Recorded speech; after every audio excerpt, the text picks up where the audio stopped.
కలియుగ ప్రత్యక్ష దైవమైన శ్రీవారికి అభిషేక సేవను ఎప్పుడు నిర్వహిస్తారు? స్వామివారికి అభిషేక సేవ అనంతరం అలంకరణ ఎలా చేస్తారు? స్వామివారికి అలంకరించే వస్త్రాల విలువెంత? శుక్రవారం రోజున నిర్వహించే అభిషేక సేవకున్న ప్రత్యేకతలేంటి? కలియుగ ప్రత్యక్ష దైవమైన శ్రీవారికి ప్రతిరోజు నిత్య సేవలు, ప్రతి వారం వారపు సేవలు, ప్రతి నెల మాస సేవలు నిర్వహిస్తూ ఉంటారు. శ్రీవారికి నిత్యం సుప్రభాతం, తోమాల, అర్చన, ఏకాంత సేవలతో పాటు కళ్యాణోత్సవం, డోలోత్సవం, ఆర్జిత బ్రహ్మోత్సవం, సహస్ర దీపాలంకరణ వంటి ఆర్జిత సేవలు నిర్వహిస్తారు. ఇక వారం స్వామివారికి వారపు సేవలు నిర్వహిస్తారు. అందులో భాగంగా సోమవారం రోజున విశేష పూజ, మంగళవారం రోజున అష్టదల పాద పద్మారాధన సేవ, బుధవారం రోజున సహస్ర కలశాభిషేకం, గురువారం రోజున తిరుప్పావడ సేవ, శుక్రవారం రోజున అభిషేక సేవ జరుగుతుంది. శని, ఆదివారాలలో మాత్రం నిత్య సేవలు నిర్వహిస్తారు అర్చకులు. ఇక బ్రహ్మోత్సవాలు, వసంతోత్సవాలు, పవిత్రోత్సవాలు, పరిణయోత్సవాలు, ప్రణయ కలహ మహోత్సవం, జ్యేష్ఠాభిషేకం, పార్వేట ఉత్సవం వంటి ఉత్సవాలు ప్రతి సంవత్సరం నిర్వహిస్తారు. మరోవైపు సోమవారం నిర్వహించే విశేష పూజ, బుధవారం నిర్వహించే సహస్ర కలశాభిషేకం సేవలను టీటీడీ వార్షిక ఉత్సవాలుగా మార్చేసింది. వీటిని ఉత్సవమూర్తులకు జరుపుతుండగా నిత్యం స్వామివారికి స్నపనం నిర్వహిస్తుండటంతో, విగ్రహాల్లో అరుగుదల కనిపిస్తుండటంతో ఆగమ పండితుల సూచన మేరకు వాటిని నిత్య సేవలుగా మార్చివేసింది టీటీడీ. ఈ సేవలను ప్రస్తుతం ఏడాదికి ఒక్కరోజు మాత్రమే నిర్వహిస్తున్నారు అర్చకులు. ఇక మంగళ, గురు, శుక్రవారాల్లో నిర్వహించే వారపు సేవలను మూలమూర్తికి నిర్వహిస్తారు.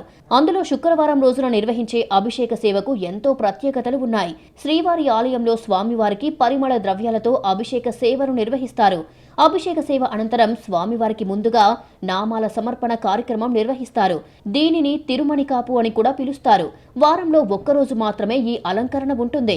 శుక్రవారం రోజున స్వామివారికి 16 తులాల పచ్చకర్పూరం, 1.5 తులాల కస్తూరితో నామాల సమర్పణ చేస్తారు అర్చకులు. ఇక తిరిగి గురువారం రోజున నామాన్ని సడలింపు చేస్తారు. అలా వారం రోజుల పాటు స్వామివారి నామాల అలంకరణ ఉంటుంది. బ్రహ్మోత్సవాల సమయంలో మాత్రం నామ అలంకరణలో రెట్టింపుగా పదార్థాలను వాడుతారు. ప్రతి ఏటా కన్యామాసం శ్రవణ నక్షత్రంకి పూర్తయ్యేలా 9 రోజుల పాటు నిర్వహించే బ్రహ్మోత్సవాల సమయంలో స్వామివారి అలంకరణ కూడా రెట్టింపుగా ఉంటుంది. నామాలు మొదలుకొని ఆభరణాల వరకు అన్నీ కూడా ఎంతో వైభవంగా ఉండేలా చేస్తారు అర్చకులు. అందులో భాగంగా స్వామివారి నామాల అలంకరణకు వినియోగించే పదార్థాలు కూడా రెట్టింపునే వాడుతారు. నామాల అలంకరణకు 32 తులాల పచ్చకర్పూరం, 3 తులాల కస్తూరిని వినియోగిస్తారు. బ్రహ్మోత్సవాలు ప్రారంభమయ్యే ముందు శుక్రవారం నుంచి బ్రహ్మోత్సవాలు ముగిసిన తర్వాత వచ్చే శుక్రవారం వరకు ఈ అలంకరణ విధానం కొనసాగుతుంది. స్వామివారి నామాల అలంకరణ అయిన అనంతరం వస్త్ర అలంకరణ చేస్తారు అర్చకులు.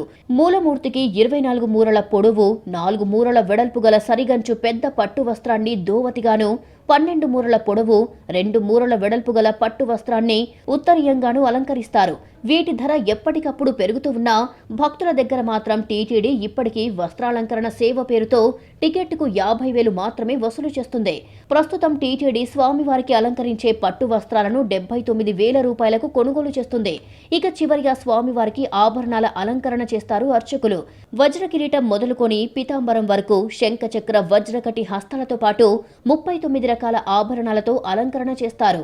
తిరిగి వాటిని గురువారం రోజున మాత్రమే సడలింపు చేస్తారు. ఇలా స్వామివారి అభిషేక సేవ ఎన్నో ప్రత్యేకతలతో సాగుతుంది.